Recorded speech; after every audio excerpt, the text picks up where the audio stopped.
नमस्ते दोस्तों। आज मैं आपको ले चलता हूँ कर्नाटक के एक गांव जिसका नाम येलीवाल है। दोस्तों, येलीवाल में हमारे एक मित्र रहते हैं, मिस्टर बागल। और मिस्टर बागल के यहाँ आज एक पूजा थी उनके खेत में। आज पूर्णिमा है, तो यहाँ पर हम इनवाइटेड थे और ये एक बहुत अच्छा मौका था दोस्तों, कुछ नया सीखने का, यहाँ की संस्कृति देखने का। और भारत का दिल जो है दोस्तों वो गाँव में ही बसता है। तो गांव के जब दर्शन होते हैं तो आपको रियल जो इंडिया है वो देखने को मिलता है। और एक मज़ेदार बात है दोस्तों कि पूरा हिंदुस्तान, हमारा कल्चर लगभग एक जैसा ही है। आज मैं आपको वो चीज़ दिखाऊंगा। क्या होता है कि उत्तर भारत वाले बहुत कम यहाँ पे दक्षिण भारत में गाँव में जा पाते हैं और यहाँ की संस्कृति को समझ पाते हैं। और ऐसा ही दक्षिण भारत के भी लोग हैं जो उत्तर में कम जा पाते हैं।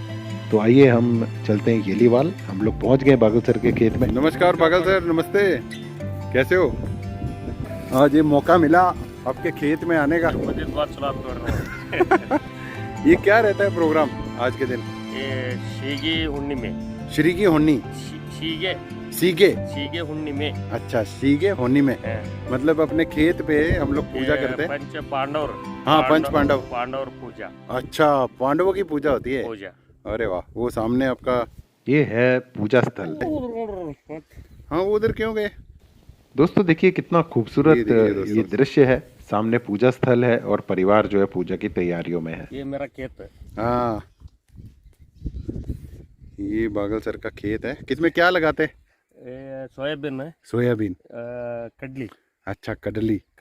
अच्छा, बहुत बढ़िया। दोस्तों इस साल कर्नाटक में इतनी वर्षा नहीं हुई है और किसानों को बड़ी तकलीफ का सामना करना पड़ रहा है। ये हमारे मित्र लोग भी आगे, ये हमारे मित्र भी हैं साथ में। तो ये सारे यहाँ पहुँचेंगे इस फंक्शन में। देखिए किस तरह यहाँ के खेतों की मिट्टी काली है, जो बिल्कुल उपयुक्त है सोयाबीन, चना, कपास और मूंगफली के लिए।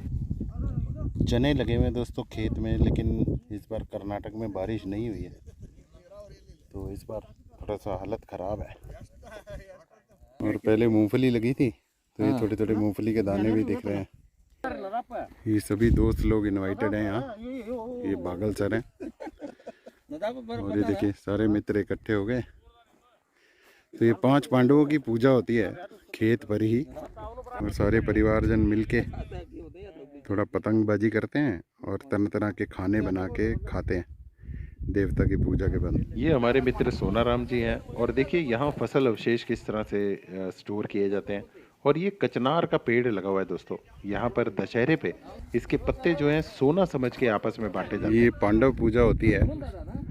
5 पांडव जो थे उनकी पूजा करते हैं यहाँ कर्नाटक में, और ये बड़े मज़े से उत्सव मनाते हैं। तरह तरह का प्रसाद बनाया जाता है जो फिर 5 पांडवों को चढ़ता है।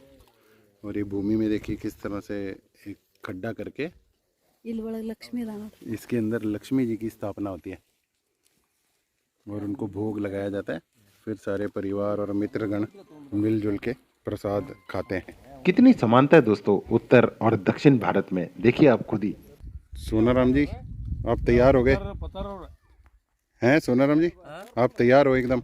मैं एकदम तैयार हूँ। बहुत बढ़िया। ये सौभाग्य की बात है कि हम लोग यहाँ कर्नाटक में इनवाइटेड हैं और बड़ा मज़ा आता है कि पांडव, देखो पूरा हिंदुस्तान जानता है पांडव कौन थे। तो कई लोग जो बोलते हैं महाभारत कहानी थी, उनको सोचना चाहिए ये बात। अगर कहानी थी तो हर कोना कैसे जानता है पांडव और श्री कृष्ण कौन थे, वो जानना चाहिए। और पूरा हिंदुस्तान एक है। मतलब यहाँ पे भी जो देवी देवता हैं या पूजा के मेथड हैं वही सारे नॉर्थ इंडिया में भी हैं। वही वही है। तो हम लोग सब एक ही हैं। ये यहाँ देखने को मिलता है। ऐसे बच्चे पतंग उड़ाते हैं आज के दिन। ये देखिए कई बीड़ी। हाँ हाँ हाँ हाँ हाँ। अब ये एक और समानता देख लीजिए। दशहरे के समय पूरे भारत भर में इस तरह से पतंगबाजी होती है। क्या कहेंगे आप? सिर्फ बोली और भाषा का फर्क है दोस्तों मेरे देश में, और यही मेरे देश की खूबसूरती है, अनेकता में एकता। और सारे मित्रगण जो हैं बैठ गए थे, तैयार हो गए थे, क्योंकि प्रसाद वितरित होने वाला था। ये दक्षिण भारत की चकली खा रहे थे इस सब। तरह से प्रसाद आ जाता है। अब देखिए दक्षिण भारत का खाना और किस तरह का ये प्रसाद है। तरह तरह के व्यंजन है दोस्तों, कम से कम 30-35 प्रकार की चीज़ें प्रसाद रूप में बनाई जाती हैं। और सभी को वितरित की जाती हैं। ये देखिए जो परिवार है वो अरेंज कर रहा था प्रसाद की थालियाँ, और बच्चे जो हैं वो थालियाँ लेकर सभी को वितरित कर रहे थे। आप देखिए ध्यान से, क्या मज़ेदार चीज़ है ये। ऐसा सौभाग्य होता है कभी कभार कि ऐसा मौका मिलता है जब आप इस तरह से अलग एक संस्कृति के भागीदार बनते हैं, अलग संस्कृति को सीखते हैं, देखते हैं। ये देखिए, और खेत में बैठ के तो खाना खाने का मज़ा ही अलग है। हमारा भारत जो है कृषि प्रधान देश है, और यहाँ हमारे जो किसान लोग हैं वो तकरीबन खेतों में ही लंच, डिनर, ब्रेकफास्ट करते हैं। तो कभी आप ऐसे इस ढंग से खेत में खाना खा के देखिए, अलग ही मज़ा आता है दोस्तों, बहुत ज़्यादा आनंद आता है। ओम गुरु विष्णु गुरुदेव गुरु साक्षात् परब्रह्म गुरुदेव तस्मै श्री गुरुवे नमः। ओम नमः शिवाय नमः शिवाय नमो अन्नपूर्ण सदा पूरे माँ दीक्षा नमस्ते नमः शिवाय नमः। दोस्तों मुझे तो बहुत ही गर्व महसूस हो रहा था और बहुत ही आनंद आ रहा था, और इस आनंद आने का एक खास कारण था। वो कारण ये था दोस्तों कि यहाँ खेत में जहाँ हम बैठे प्रसाद ग्रहण कर रहे हैं, यहाँ पूजा हो रही थी पांडवों की, और जहाँ के पांडव थे उस प्रदेश का वासी मैं यहाँ पर इस पूजा का, इस सांस्कृतिक कार्यक्रम का हिस्सा था आज। ऐसा इतिहास में पहली बार हुआ होगा कि दक्षिण भारत में पांडवों की पूजा हो रही है और उन्हीं के प्रदेश का एक वासी मैं इनके साथ यहाँ बैठा प्रसाद ग्रहण कर रहा हूँ।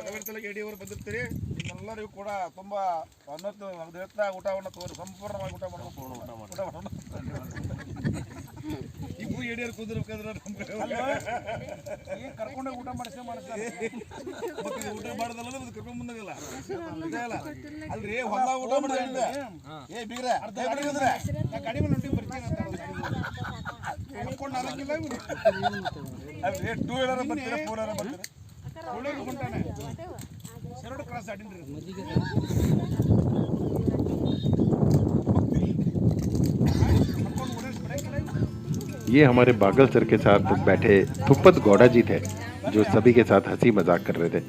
इस तरह से दोस्तों प्रसाद ग्रहण किया गया और बहुत ही आनंद आया। सारे लोग मिलजुल के तरह तरह के व्यंजन का आनंद उठा रहे थे, और खाना खाने के बाद यहाँ खास प्रथा होती है। तुप्पत गौड़रे ये है हमारे मित्र थुप्पत गौड़ा ये जी। पान सुपारी खाया जा रहा है। खाने के बाद ये प्रथा है यहाँ पे पान सुपारी खाने की। इस तरह से पान के पत्ते, सुपारी, सौंफ, चूना ये रख दिया जाता है, और जो भी लोग आमंत्रित होते हैं वो जाते हुए पान सुपारी खा के जाते हैं। ये यहाँ पर एक कचनार के पेड़ की कुछ डालियाँ तोड़कर एक मित्र खड़े थे, वो बता रहे थे कि इसका महत्व।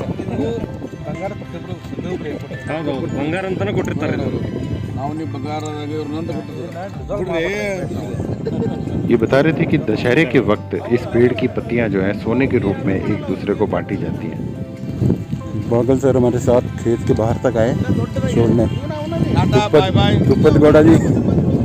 दोस्तों ये सुनहरी यादें हमेशा याद रहेंगी कि हम सब मित्रगण एक साथ एक बहुत ही खूबसूरत सांस्कृतिक आयोजन का हिस्सा बने। और अगर आपको ये वीडियो पसंद आई हो दोस्तों, तो ज़रूर मेरे चैनल को सब्सक्राइब कीजिए और अपने कमेंट देकर बताइए कि आपको कैसा लगा।